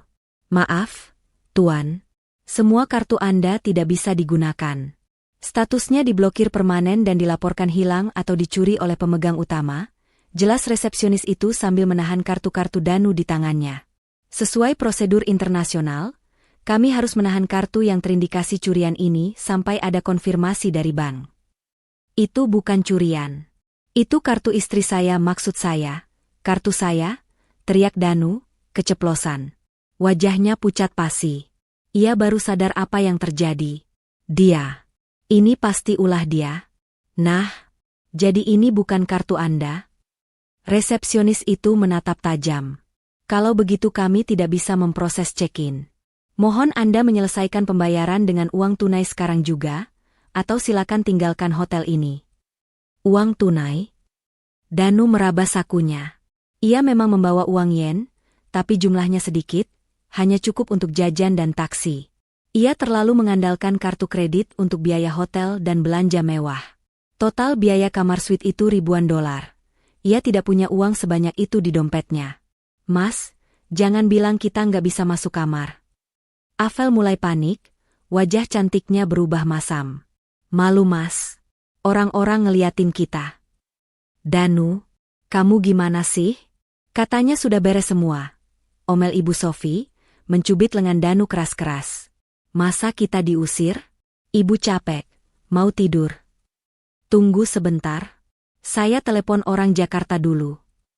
Danu mengeluarkan ponselnya dengan tangan gemetar. Ia mencoba menghubungi layanan bank, tapi panggilannya tidak tersambung karena ia lupa mengaktifkan paket roaming internasional di nomornya sendiri, dan ia tidak bisa membeli paket data karena kartunya mati. Ia mencoba menggunakan wifi gratis lobi hotel. Tangannya yang berkeringat susah payah membuka aplikasi mobile banking. Saat login berhasil, matanya terbelalak melihat notifikasi merah mencolok di layar. Akses dibekukan. Hubungi cabang terdekat. Danu lemas. Lututnya goyah hingga ia harus berpegangan pada meja resepsionis. Sir, panggil resepsionis itu dingin. Jika tidak bisa membayar, mohon segera minggir. Ada tamu lain yang mau antre. Dan tolong bawa barang-barang Anda keluar, kalian mengganggu kenyamanan tamu. Petugas keamanan berbadan besar itu kini sudah berdiri tepat di belakang Danu, menyilangkan tangan di dada dengan tatapan mengintimidasi. Silakan keluar, Tuan, ucapnya dalam bahasa Jepang yang tegas, sambil menunjuk pintu keluar. Malam itu menjadi malam yang paling panjang dan menyedihkan bagi keluarga Sultan, yang kini luntang-lantung di jalanan Shinjuku. Angin musim dingin menusuk hingga ke tulang sumsum, membuat mantel bulu Ibu Sophie yang tebal sekalipun terasa tidak berguna. Koper-koper branded yang mereka bawa kini bukan lagi simbol kemewahan, melainkan beban berat yang menyiksa fisik dan mental mereka yang sudah kelelahan. Setelah ditolak di 3 hotel karena masalah pembayaran, Danu akhirnya menyerah pada realita. Dengan sisa uang tunai yen yang sangat terbatas, ia membawa Ibu Sophie dan Avel ke sebuah manga kisah, kafe internet, di gang sempit yang menyediakan bilik tidur seukuran peti mati. Apa? Kita tidur di sini? Pekik Ibu Sophie histeris saat melihat bilik sempit berbau rokok ape itu. Danu, ibu ini orang tua, ibu punya asma. Masa ibu disuruh tidur di tempat gelandangan begini? Mana janjimu mau hotel bintang 5? Diamlah, Bu. Kecilkan suaramu. Desis Danu frustrasi, wajahnya kusut masai. Ini satu-satunya tempat yang bisa kita bayar tunai malam ini. Atau ibu mau tidur di trotoar dan mati beku? Avel menangis sesenggukan di sudut bilik, makeupnya luntur membuatnya terlihat berantakan. Aku nyesel ikut kamu, Mas. Tahu begini aku mending stay cation di Jakarta aja. Kamu bilang kamu kaya, ternyata cuma penipu. Danu tidak menjawab. Ia masuk ke biliknya sendiri, menutup pintu geser, dan membenamkan wajahnya ke bantal yang keras. Rasa lapar mulai melilit perutnya, tapi ia harus berhemat untuk besok. Di tengah kegelapan bilik sempit itu, bayangan wajah dia kembali muncul. Istri yang selalu menyiapkan air hangat dan pijatan kaki saat ia pulang kerja. Istri yang ia sia-siakan. Keesokan harinya, matahari terbit tanpa membawa harapan. Mereka keluar dari kafe internet dengan badan pegal linu dan perut keroncongan. Mereka belum makan layak sejak kemarin siang. Danu, ibu lapar. Ibu mau makan sushi atau wagyu? Rengek Ibu Sophie sambil memegangi perutnya. Kita makan onigiri, nasi kepal, saja di minimarket, Bu. Uang kita menipis, jawab Danu datar. Hah? Nasi kepal? Makanan orang miskin itu? Cibir Avel. Mas, telepon sekretarismu dong. Minta transfer uang perusahaan. Kamu kan bosnya, masa nggak bisa cairin dana darurat? Ide itu membuat mata Danu berbinar. Benar juga. Kenapa ia tidak terpikir dari kemarin? Ia segera mencari wifi gratis di depan sebuah tos serba. Dengan tangan gemetar, ia melakukan panggilan WhatsApp ke nomor Sinta, sekretaris pribadinya di kantor. Panggilan tersambung. Halo, Sinta. Syukurlah kamu angkat. Dengar, saya butuh bantuan darurat. Transfer 500 juta dari rekening operasional ke rekening pribadi saya sekarang juga. Saya ada kendala teknis dengan kartu kredit di Jepang. Perintah Danu dengan nada bos yang masih tersisa. Hening sejenak di seberang sana. Lalu terdengar suara Sinta yang kaku dan dingin. Maaf, Pak Danu. Saya tidak bisa melakukan itu. Apa maksudmu tidak bisa? Saya atasanmu. Lakukan atau saya pecat kamu, bentak Danu. Bapak tidak bisa memecat saya, karena Bapak sendiri sudah diberhentikan, jawab Sinta tegas. Jantung Danu berhenti berdetak sedetik. Apa katamu? Pagi ini, ibu dia selaku komisaris utama datang bersama tim audit eksternal dan pengacara. Mereka membawa bukti penyalahgunaan dana perusahaan yang Bapak pakai untuk perjalanan pribadi dan pembelian tiket pesawat istri siri Bapak. Berdasarkan keputusan rapat umum pemegang saham luar biasa yang digelar dadakan pagi ini, Bapak Danu resmi dipecat secara tidak hormat dari jabatan Direktur Utama. Semua akses rekening dan aset perusahaan sudah dibekukan. Ruangan Bapak juga sudah disegel oleh polisi untuk penyidikan dugaan penggelapan dana. Bohong itu tidak mungkin. Danu merosot, lututnya menyentuh aspal trotoar yang dingin. Ponselnya hampir terlepas dari genggaman. Satu lagi, Pak, tambah Sinta. Bu, dia menitipkan pesan, nikmati liburanmu sebagai pengangguran. Selamat siang. Sambungan terputus. Danu menatap layar ponsel dengan pandangan kosong. Dunia di sekitarnya seolah berputar. Dipecat, dipolisikan, dipermalukan. Belum sempat Danu mencerna kehancurannya, masalah baru datang menghampiri. Seorang pria Jepang berjas rapi menghampiri mereka dengan wajah garang, didampingi dua orang polisi berseragam. Pria itu adalah perwakilan dari wedding organizer, WO, lokal yang sudah Danu sewa untuk acara pernikahan mewahnya. "Emer Danu?" tanya pria itu dalam bahasa Inggris yang kaku. Danu mendongak, wajahnya pucat pasi. "Yes. Anda membatalkan janji temu pagi ini dan pembayaran pelunasan venue pernikahan gagal di auto debit. Kami sudah menyiapkan catering, dekorasi bunga impor, dan menyewa gedung sesuai pesanan mewah Anda. Kerugian kami sangat besar. Anda harus bayar penaltinya sekarang juga sebesar 500.000 yen, sekitar 50 juta rupiah. I don't have money right now. My card broken," gagap Danu. Pria WO itu bicara cepat dalam bahasa Jepang kepada polisi. Polisi itu mengangguk dan melangkah maju. "Tuan, ini termasuk pelanggaran kontrak dan merugikan bisnis lokal. Jika Anda tidak bisa membayar, Anda harus ikut ke kantor polisi." Jangan penjara," teriak Ibu Sofi histeris, bersembunyi di balik punggung Danu. "Danu, lakukan sesuatu. Kami butuh jaminan," kata pria WO itu dingin. "Serahkan paspor kalian bertiga." "Apa? Paspor? Tidak bisa. Itu identitas kami," tolak Avel.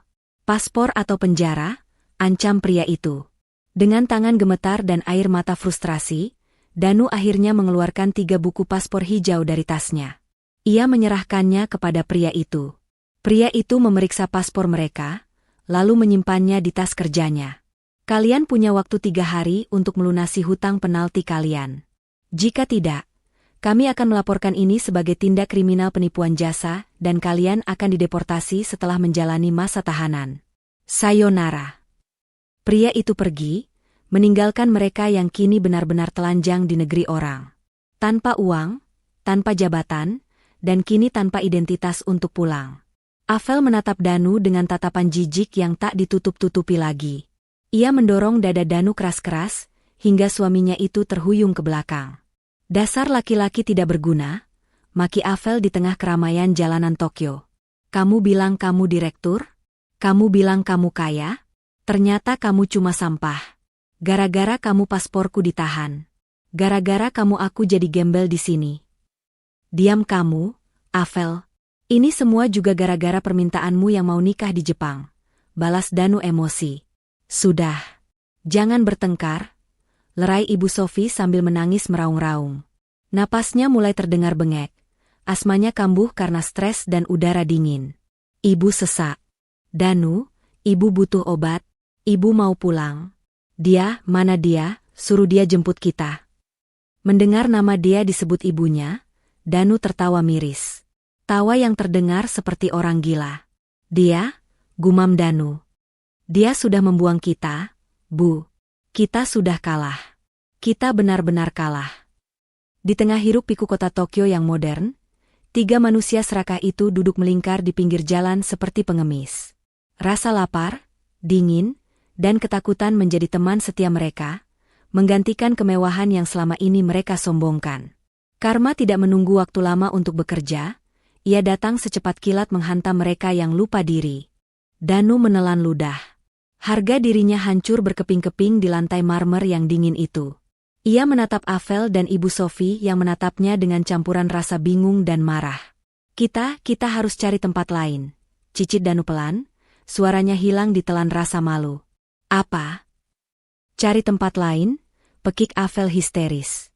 "Mas, ini jam 10 malam. Di luar dingin banget. Kamu gila ya?"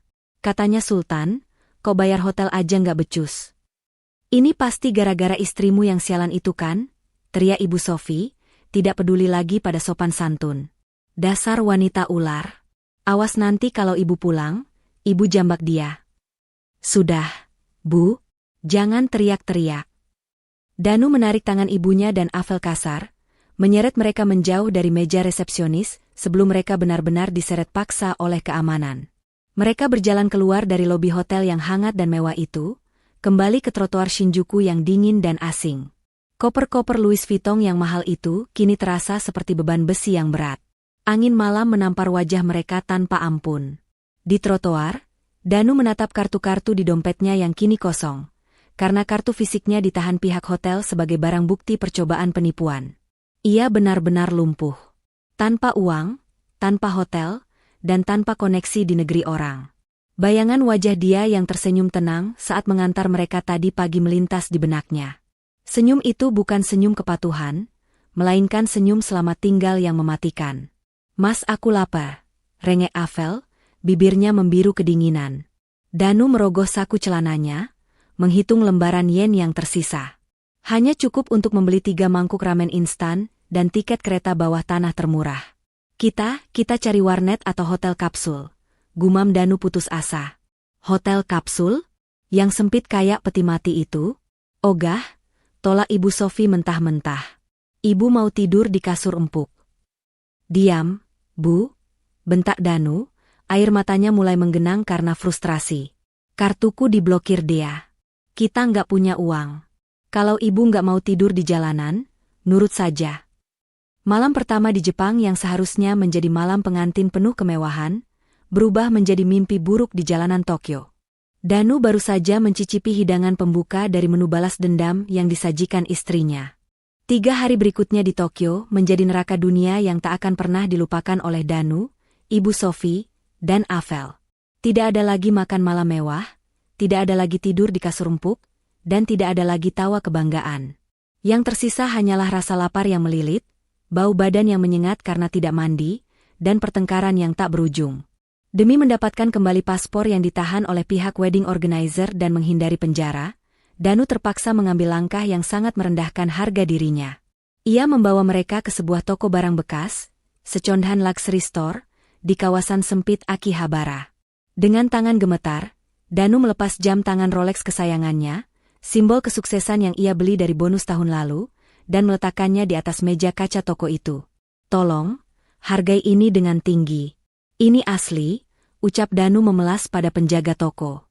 Penjaga toko itu meneliti jam Danu dengan kaca pembesar, lalu menyebutkan angka dalam yen yang jika dikurskan jauh di bawah harga beli. Kondisinya lecet. Kami hanya bisa ambil segini, ucap penjaga itu datar. Apa? Murah sekali. Itu tidak cukup untuk bayar denda dan tiket pulang, protes Danu. Ia menoleh pada Avel yang berdiri di pojok, sambil memeluk tas Chanel-nya erat-erat. Vel, sini tasmu. Avel melotot, memundurkan langkahnya. Enggak, enak aja. Ini tasku. Hadiah ulang tahunku tahun lalu. Sini, bodoh. Danu merampas paksa tas itu, hingga kuku Avel mencakar lengannya. Kalau kita nggak jual ini, kita mati membusuk di sini. Kamu mau jadi gembel di Jepang selamanya? Ibu benci kalian semua, raung Ibu Sofi yang duduk lemas di kursi tunggu toko. Wajahnya pucat, bibirnya pecah-pecah karena dehidrasi. Gara-gara perempuan sialan ini anakku jadi bangkrut. Gara-gara kamu, Avel. Ngaca dong, Bu tua. Ibu yang dukung Danu selingkuh kan? Ibu yang ngebet mau ke Jepang kan? Makan tuh Jepang, balas Avel tak kalah sengit. Dengan hati hancur, Danu menjual jam tangannya, tas Avel, dan bahkan cincin emas Ibu Sofi. Uang hasil penjualan itu pas-pasan. Sangat pas-pasan. Setelah melunasi denda penalti ke pihak WO dan mengambil kembali paspor mereka, sisa uang hanya cukup untuk membeli 3 tiket pesawat kelas ekonomi paling murah dengan jadwal penerbangan yang menyiksa. Transit 2 kali di negara berbeda dengan total perjalanan 20 jam. Perjalanan pulang ke Indonesia terasa seperti siksaan fisik dan batin. Di dalam pesawat sempit itu, mereka duduk terpisah karena mendapat kursi sisa. Ibu Sofi duduk terjepit di antara 2 penumpang bertubuh besar, terus-menerus mengeluh sesak napas namun tidak ada pramugari yang melayaninya secara khusus seperti di kelas bisnis. Avel duduk di barisan belakang, Menangis diam-diam meratapi nasibnya yang berubah drastis dalam sekejap. Sementara Danu, ia menatap kosong keluar jendela pesawat yang gelap. Pikirannya berkecamuk. Bayangan kehancurannya menari-nari di pelupuk mata. Dipecat dari jabatan direktur. Rekening dibekukan. Aset disita. Dan yang paling menakutkan adalah menghadapi dia. Ia membayangkan wajah istrinya yang tenang itu. Dulu ketenangan dia adalah kedamaian baginya, tapi kini ketenangan itu terasa seperti ancaman yang mematikan. Awas kamu, dia. Batin Danu mencoba memupuk amarah untuk menutupi rasa takutnya. Aku masih suamimu. Rumah itu masih rumahku. Aku akan usir kamu begitu aku sampai. Aku akan paksa kamu cabut semua tuntutan. Setelah perjalanan panjang yang melelahkan, pesawat akhirnya mendarat di Bandara Soekarno-Hatta. Tidak ada sopir pribadi yang menjemput. Tidak ada layanan VIP. Mereka keluar dari terminal kedatangan dengan menyeret koper-koper besar mereka sendiri, tertatih-tatih seperti prajurit yang kalah perang. Penampilan mereka kusut, rambut berminyak, dan mata cekung. Mana sopirnya? Kamu nggak telepon Pak Ujang? Tanya Ibu Sofi dengan suara parau, masih berharap ada sedikit sisa kenyamanan. Pak Ujang itu sopir kantor, Bu. Fasilitas kantor. Danu sudah dipecat. Ingat? Jawab Afel sinis sambil mengibaskan tangannya yang kepanasan. Udah deh, pesen taksi online aja yang murah. Aku mau cepet-cepet pulang, mandi, terus tidur. Danu memesan taksi online dengan sisa kuota internetnya yang sekarat. Sepanjang perjalanan dari bandara menuju rumah, keheningan menyelimuti mobil. Sopir taksi sesekali melirik lewat spion, heran melihat penumpang yang membawa koper Louis Vuitton tapi bertengkar soal siapa yang harus bayar tol. 1 jam kemudian, taksi memasuki kawasan perumahan elit tempat mereka tinggal. Jantung Danu berdegup kencang saat mobil berbelok ke jalan rumahnya. Ia berharap, setidaknya ia masih punya atap untuk berteduh malam ini. Ia berharap dia masih punya sedikit belas kasihan. Namun, harapan itu pupus saat taksi berhenti di depan gerbang rumah. Rumah itu tampak gelap gulita, seolah tidak berpenghuni. Tapi yang membuat mata Danu terbelalak adalah pemandangan di pagar rumah. Rantai besi besar melilit gerbang yang tinggi itu, digembok dengan gembok hitam yang kokoh. Dan di tengah gerbang, tertempel sebuah papan segel berwarna merah putih dengan tulisan tegas. Tanah dan bangunan ini dalam pengawasan Pengadilan Agama dan Kuasa Hukum. Dilarang masuk tanpa izin pemilik sah, nyonya dia. Apa-apaan ini? Teriak Danu. Ia melompat turun dari taksi bahkan sebelum mobil berhenti sempurna. Ia berlari ke arah gerbang, mengguncang-guncang pagar besi itu dengan brutal. Dia, buka. Dia, aku tahu kamu di dalam. Buka pintunya, wanita gila. Suara rantai beradu dengan besi menimbulkan kegaduhan di malam yang sepi. Ibu Sofi turun dari mobil dengan langkah tertatih, matanya melotot melihat segel itu. Rumahku, kenapa digembok? Dia, menantu durhaka, buka pintunya. Ini rumah anakku, teriak Ibu Sofi, suaranya melengking memecah keheningan kompleks. Afel hanya berdiri terpaku di samping taksi. Wajahnya pucat. Ia melihat tumpukan kardus basah di pinggir jalan, di luar pagar. Ia mengenali salah satu baju yang menyembul dari kardus itu. Itu bajunya. Mas, barang-barang kita. Tunjuk Afel dengan jari gemetar. Danu menoleh. Di pojok trotoar, di bawah pohon, tertumpuk puluhan kardus dan koper plastik murah. Hujan semalam sepertinya telah membasahi sebagian kardus itu. Danu berlari mendekat, membongkar salah satu kardus. Isinya adalah baju-baju kerjanya, sertifikat-sertifikat penghargaan yang dulu ia banggakan, dan sepatu-sepatunya.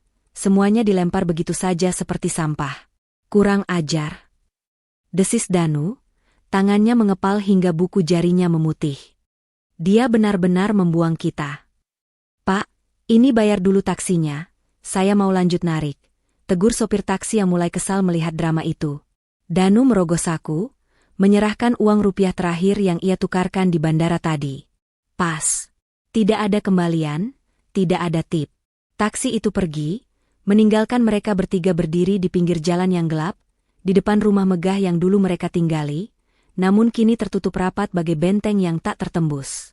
Tiba-tiba, Lampu sorot dari pos satpam menyala, dan seorang petugas keamanan kompleks, yang biasa Danu bentak-bentak, berjalan menghampiri mereka. Namun kali ini, tidak ada rasa hormat di wajah satpam itu. "Maaf, Pak Danu, Bu Sofi," ucap satpam itu tegas. "Saya diperintahkan oleh Budia dan pengacaranya untuk melarang siapapun masuk atau membuat keributan di sini. Jika Bapak memaksa masuk atau merusak gembok, saya wajib lapor polisi sekarang juga." "Kamu berani mengusir saya? Saya yang bayar iuran keamanan di sini," bentak Danu, mencoba menggunakan sisa-sisa otoritasnya. "Itu dulu, Pak. Sekarang pemilik rumah ini Budia. Dan Budia sudah melunasi semua iuran. Bapak tercatat bukan warga sini lagi. Silakan angkat barang-barang Bapak yang di pinggir jalan itu dan pergi, sebelum warga lain terganggu," jawab satpam itu dingin, tangannya sudah memegang Hendi Talkie. Ibu Sofi merosot duduk di aspal, menangis meraung-raung memukuli dadanya yang sesak. "Ya Allah, nasibku kok begini?" "Dia, tegas sekali kamu sama ibu." Danu menatap rumah megah di balik pagar itu sekali lagi. Di lantai 2, di jendela kamar yang dulu adalah kamarnya, ia melihat siluet seseorang berdiri di balik tirai tipis. Sosok itu berdiri tegak, menatap ke bawah. Danu tahu itu dia. Dia sedang melihat mereka. Melihat kehancuran mereka dari istananya yang hangat. "Ini belum berakhir. Dia," gumam Danu dengan dendam yang membara, meski perutnya perih menahan lapar dan kakinya gemetar karena lelah. "Aku akan rebut kembali semuanya." Tapi malam itu, ancaman Danu hanya menjadi angin lalu.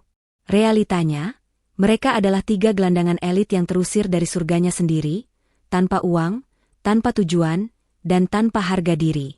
Seminggu telah berlalu sejak malam pengusiran yang memalukan itu. Kehidupan Danu, Ibu Sofi, dan Avel berubah 180 derajat. Tidak ada lagi AC sentral yang dingin, tidak ada lagi kasur king size yang empuk, dan tidak ada lagi pelayan yang membawakan sarapan. Kini, mereka bertiga harus berdesak-desakan di sebuah kontrakan petak sempit di gang kumuh pinggiran Jakarta, tempat yang dindingnya lembab dan berbau apek, dengan suara bising tetangga yang terdengar jelas setiap saat. Siang itu, udara terasa begitu panas menyengat. Kipas angin tua yang berputar dengan suara berderit di sudut ruangan sama sekali tidak membantu mengusir hawa gerah. Ibu Sofi terbaring lemah di atas kasur busa tipis di lantai, kakinya bengkak karena asam uratnya kambuh parah, namun mereka tidak punya uang untuk ke dokter spesialis. Obat warung menjadi satu-satunya andalan. "Panas. Danu, tolong belikan es kelapa muda." Tenggorokan ibu kering sekali. Rintih Ibu Sofi dengan suara serak. Danu yang sedang duduk melamun di depan pintu, hanya menoleh sekilas dengan tatapan kosong. Wajahnya tirus, matanya cekung dikelilingi lingkaran hitam, dan janggutnya mulai tumbuh berantakan. Penampilannya yang dulu klimis dan wangi kini tak ubahnya seperti pengangguran frustrasi. "Uang dari mana, Bu?" "Sisa uang penjualan jam tanganku kemarin cuma cukup buat bayar sewa kontrakan ini bulan depan dan beli beras," jawab Danu ketus. Tekanan hidup membuatnya kehilangan rasa hormat pada ibunya sendiri. "Kamu ini anak tidak berbakti. Ibu sakit bukannya diurus malah dibentak," omel Ibu Sofi, mulai menangis lagi. Di sudut ruangan lain, Avel sedang sibuk memulas kukunya dengan kuteks murah yang ia beli di pasar. Ia tampak tidak peduli dengan penderitaan mertua dan suami sirinya itu. "Berisik banget sih, Bu Tua. Kalau mau enak ya sana minta sama mantu kesayangan ibu si dia itu." "Oh iya lupa, kan kita udah diusir," sindir Avel tajam tanpa menoleh. "Diam kamu, Avel. Ini semua gara-gara kamu. Kalau kamu nggak minta ke Jepang, kita nggak bakal begini," teriak Danu, emosinya meledak. Ia bangkit berdiri, menendang botol air mineral kosong, hingga terpental mengenai kaki Avel. "Heh, jangan kasar ya." Avel berdiri menantang, matanya melotot. "Gue udah cukup sabar ya tinggal di kandang tikus ini sama kalian. Gue kira lo kaya raya, Danu. Gue kira lo, Sultan. Ternyata lo cuma parasit yang numpang hidup sama istri pertama. Nyesel gue mau sama lo." Belum sempat Danu membalas, terdengar suara ketukan pintu yang tegas. "Permisi, Saudara Danu." Danu terdiam, jantungnya berdegup kencang. Ia membuka pintu perlahan. Di sana berdiri 2 orang pria berbadan tegap mengenakan kemeja batik rapi. Salah satunya adalah Pak Burhan, pengacara keluarga dia yang dulu sering Danu lihat di acara keluarga, namun tidak pernah ia anggap penting. Pak Burhan, sapa Danu gugup. Pak Burhan tidak tersenyum. Wajahnya datar dan profesional. Ia tidak datang sendiri, ia membawa sebuah map tebal berwarna merah. Selamat siang, Saudara Danu. Saya mewakili klien saya, Ibu Dia, untuk menyerahkan beberapa dokumen penting yang harus segera Anda tanda tangani dan pelajari. Dia mana? Saya mau bicara sama istri saya langsung. Jangan halangi saya. Danu mencoba melongo ke belakang Pak Burhan, berharap melihat mobil dia. Klien saya tidak ingin bertemu dengan Anda lagi. Semua komunikasi harus melalui saya, tegas Pak Burhan. Ia menyerahkan map itu ke tangan Danu. Di dalam sana ada 2 berkas utama. Pertama, surat panggilan sidang pertama gugatan perceraian yang akan dilaksanakan minggu depan di Pengadilan Agama. Klien saya menuntut cerai talak 3 dengan alasan penelantaran, perselingkuhan, dan KDRT verbal. Tangan Danu gemetar menerima map itu. Kata, cerai, yang dulu ia gunakan untuk mengancam dia, kini berbalik menyerangnya dengan kekuatan hukum yang nyata. Dan berkas kedua, lanjut Pak Burhan dengan nada yang lebih serius, adalah somasi dan rincian hutang piutang. Berdasarkan audit forensik keuangan perusahaan, ditemukan bukti transfer ilegal sebesar 500 juta rupiah yang Anda gunakan untuk kepentingan pribadi, termasuk perjalanan ke Jepang kemarin. Ibu Dia, selaku pemilik saham mayoritas, memberikan Anda waktu 2x 24 jam untuk mengembalikan dana tersebut ke kas perusahaan. 500 juta? Danu terbelalak, napasnya tercekat. Dari mana saya dapat uang segitu? Pak, saya sudah dipecat. Rekening saya dibekukan. Itu bukan urusan klien saya. Jika dalam 2 hari dana tidak kembali, kami akan menaikkan status laporan ini ke kepolisian atas tuduhan penggelapan jabatan dan pencucian uang. Ancamannya 5 tahun penjara, ucap Pak Burhan dingin, seolah sedang membacakan menu makanan. Selain itu, tagihan kartu kredit atas nama Ibu Dia yang Anda gunakan secara berlebihan sebelum diblokir, totalnya mencapai 80 juta rupiah, juga dibebankan kepada Anda sebagai hutang pribadi. Silakan dipikirkan baik-baik. Penjara atau bayar? Pak Burhan mengangguk singkat, lalu berbalik pergi tanpa menunggu jawaban. Meninggalkan Danu yang mematung di ambang pintu dengan wajah pucat pasi, seputih kertas di tangannya. Apa katanya? Danu? Penjara? Tanya Ibu Sofi gemetar dari atas kasurnya. Ia mendengar semuanya. Danu berbalik perlahan, menatap ibunya dan Avel dengan tatapan putus asa. Dia menuntut ganti rugi 500 juta, atau aku dipenjara. Dan dia menggugat cerai. Hening sejenak menyelimuti ruangan sempit itu. Hingga tiba-tiba, suara tawa Avel memecah keheningan. Tawa yang kering dan mengejek. 500 juta? Avel geleng-geleng kepala sambil membereskan barang-barangnya ke dalam tas jinjing. Gila. Lo bener-bener tamat, Danu? Kamu mau kemana, Vel? Tanya Danu panik melihat Avel memasukkan baju-bajunya. Ya pergilah. Lo pikir gue mau nungguin lo di penjara? Lo pikir gue mau ikut nanggung utang lo? Avel menyangklong tasnya, lalu memakai sepatunya. Gue masih muda, Danu. Gue masih cantik. Masih banyak laki-laki kaya di luar sana yang beneran kaya, bukan kaya, halo, kayak lo. Sorry ya, kisah cinta kita tamat di sini. Bye. Avel, jangan pergi. Kamu bilang kamu cinta sama aku. Danu mencoba menahan tangan Avel, tapi wanita itu menepisnya kasar. Cinta itu butuh makan, Danu. Cinta itu butuh shopping. Lo sekarang cuma punya utang dan ibu tua yang sakit-sakitan. Najis gue hidup susah. Sembur Avel tepat di wajah Danu. Tanpa menoleh lagi, Avel melangkah keluar dari kontrakan itu, meninggalkan Danu yang hancur lebur. Avel, teriak Danu, tapi suaranya hilang ditelan kebisingan gang. Danu merosot ke lantai, bersandar pada pintu yang terbuka. Map merah itu jatuh dari tangannya, isinya berserakan di lantai kotor. Surat gugatan cerai dengan nama dia terpampang jelas di sana. Ibu Sofi menangis meraung-raung, memukuli kakinya sendiri. Habis-habis semuanya. Dia anakku, tolong ibu. Danu menatap langit-langit kontrakan yang penuh sarang laba-laba. Ia teringat saat ia memaksa dia untuk menyetujui poligami. Ia teringat kesombongannya saat berangkat ke Jepang. Ia teringat kata-kata terakhirnya pada dia di telepon, saat ia menghina Ibu Ratih. Kini, setiap kata yang ia ucapkan berbalik menjadi karma yang menghantamnya tanpa ampun. Ia sendirian. Istri yang tulus telah pergi, gundik yang ia banggakan kabur, jabatannya hilang, dan kini bayang-bayang jeruji besi sudah menunggu di depan mata. Ini belum berakhir. Bisik Danu lirih, namun kali ini tidak ada api dendam di matanya, hanya ada ketakutan yang amat sangat.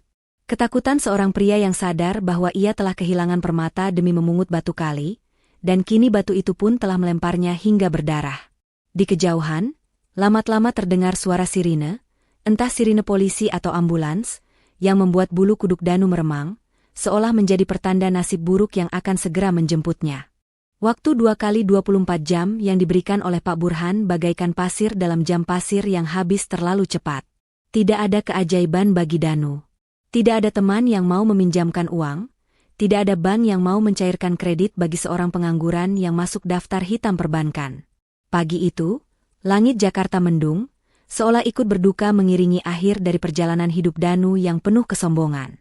Suara sirine mobil polisi membelah keheningan gang sempit tempat mereka tinggal. Tetangga-tetangga mulai berkerumun, berbisik-bisik melihat aparat berseragam turun dari mobil patroli. Danu, yang sedang duduk melamun di teras kontrakan dengan tatapan kosong, tidak sempat melarikan diri. Ia pasrah saat kedua tangannya ditarik ke belakang, dan dinginnya besi borgol melingkar di pergelangan tangannya. Saudara Danu, Anda kami tangkap atas dugaan tindak pidana penggelapan dana perusahaan dan pemalsuan dokumen keuangan, ucap petugas polisi dengan tegas. Ibu Sofi yang mendengar keributan itu merangkak keluar dari dalam kamar. Melihat anak kebanggaannya diborgol, ia menjerit histeris. Jangan bawa anak saya. Danu anak baik. Dia direktur. Lepaskan. Danu menoleh, menatap ibunya dengan mata berkaca-kaca. Tidak ada lagi arogansi di sana, hanya ketakutan murni. Bu, maafkan Danu, Bu. Danu gagal. Polisi menggiring Danu masuk ke mobil. Ibu Sofi mencoba mengejar dengan langkah tertatih, namun tubuh rentanya ambruk di tanah becek. Ia menangis meraung-raung, memanggil nama anaknya yang perlahan menghilang di balik pintu mobil besi. Di saat itulah, Ibu Sofi merasakan kesunyian yang mencekam. Afel sudah pergi, Danu ditangkap, dan ia kini sebatang kara di lingkungan yang asing, sakit-sakitan, dan tanpa uang sepeser pun. Bayang-bayang masa tua yang mengerikan kini menjadi kenyataan di depan matanya. Sebulan kemudian, Pengadilan Agama menggelar sidang putusan cerai sekaligus pembacaan vonis pidana bagi Danu. Ruang sidang terasa dingin dan kaku. Dia hadir dengan penampilan yang memukau. Ia mengenakan blazer biru tua yang elegan, rambutnya tertata rapi, dan wajahnya memancarkan aura ketenangan yang berkelas. Di sampingnya, Pak Burhan mendampingi dengan setia. Berbeda jauh dengan Danu. Pria itu duduk di kursi pesakitan mengenakan rompi tahanan berwarna oranye. Kepalanya plontos, wajahnya tirus, dan tubuhnya kurus kering. Ia menunduk dalam-dalam, tidak berani menatap mata dia yang menyorot tajam namun tenang. Hakim mengetuk palu 3 kali. Tok, tok, tok. Mengabulkan gugatan penggugat untuk seluruhnya. Menjatuhkan talak 1 bain sugra tergugat Danu terhadap penggugat dia. Hak asuh harta bersama jatuh sepenuhnya kepada penggugat sebagai kompensasi atas hutang dan kerugian yang ditimbulkan tergugat. Tidak berhenti di situ, Hakim pidana melanjutkan vonisnya atas kasus penggelapan. Menyatakan terdakwa Danu terbukti secara sah dan meyakinkan bersalah melakukan tindak pidana penggelapan dalam jabatan. Menjatuhkan pidana penjara selama 4 tahun 6 bulan. Danu lemas. 4 tahun setengah. Itu waktu yang sangat lama untuk membusuk di dalam sel. Saat petugas hendak membawanya kembali ke tahanan, Danu memberanikan diri menoleh ke arah dia. Dia? Panggil Danu serak, air mata menetes di pipinya yang kotor. Tolong aku menyesal, dia. Aku hilaf. Tolong cabut tuntutanmu. Kasihan ibu, dia. Ibu sendirian sekarang. Dia menghentikan langkahnya. Ia berbalik perlahan, menatap mantan suaminya itu. Tidak ada rasa benci yang meledak-ledak, hanya ada rasa kasihan melihat betapa rendahnya manusia bisa jatuh karena keserakahan. Ibumu sekarang diurus oleh dinas sosial, Mas. Aku sudah mengirim orang untuk memastikan dia tidak mati kelaparan di jalan, tapi dia ditempatkan di panti jompo pemerintah. Itu sudah lebih dari cukup untuk mantan mertua yang pernah mendukung anaknya berzina, jawab dia dengan nada datar namun menusuk. Dan soal penyesalanmu, lanjut dia sambil melangkah mendekat, menatap mata Danu lekat-lekat. Simpan saja untuk dirimu sendiri di dalam sel. Kamu tidak hilaf, Mas. Kamu sadar sepenuhnya saat kamu menghinaku, saat kamu membawa wanita itu, dan saat kamu merendahkan ibuku. Nikmatilah buah yang kamu tanam sendiri. Selamat tinggal, Danu. Dia berbalik badan, melangkah keluar ruang sidang dengan kepala tegak. Suara langkah hak tingginya menggema, terdengar seperti irama kemenangan. Di belakangnya, Danu menangis histeris, memanggil-manggil namanya sebelum diseret paksa oleh petugas kejaksaan menuju mobil tahanan. 6 bulan berlalu. Rumah mewah itu kini kembali bersinar. Dia telah merenovasi ulang kamar tidur utama, membuang semua jejak masa lalu dan menggantinya dengan dekorasi yang lebih cerah dan hangat. Taman belakang rumah kini dipenuhi bunga anggrek yang bermekaran indah, tempat favorit Ibu Ratih menghabiskan sore. Sore itu, dia sedang duduk di taman, memangku laptopnya. Bisnis peninggalan ayahnya yang sempat goyah karena ulah Danu, kini kembali stabil dan bahkan berkembang pesat di bawah tangan dingin dia. Notifikasi email masuk, laporan dividen bulanan yang angkanya fantastis. Dia tersenyum tipis. Uang itu bukan lagi untuk membiayai gaya hidup suami yang tidak tahu diri, melainkan untuk tabungan masa depan dan donasi ke panti asuhan yang ia kelola. Enduk, dia? Panggil Ibu Ratih lembut dari kursi rodanya. Dia segera meletakkan laptopnya dan menghampiri ibunya. Iya, Bu? Ibu butuh sesuatu? Ibu cuma mau bilang, Ibu bangga sama kamu, ucap Ibu Ratih sambil mengelus pipi putrinya. Kamu wanita kuat. Kamu berhasil melewati badai itu dengan anggun. Lihatlah sekarang, rumah ini terasa damai sekali tanpa orang-orang jahat itu. Dia memeluk ibunya erat. Kehangatan inilah yang ia perjuangkan. Kedamaian inilah yang sempat terenggut. Terima kasih, Bu. Ini semua berkat doa Ibu. Sekarang, kita bisa hidup tenang.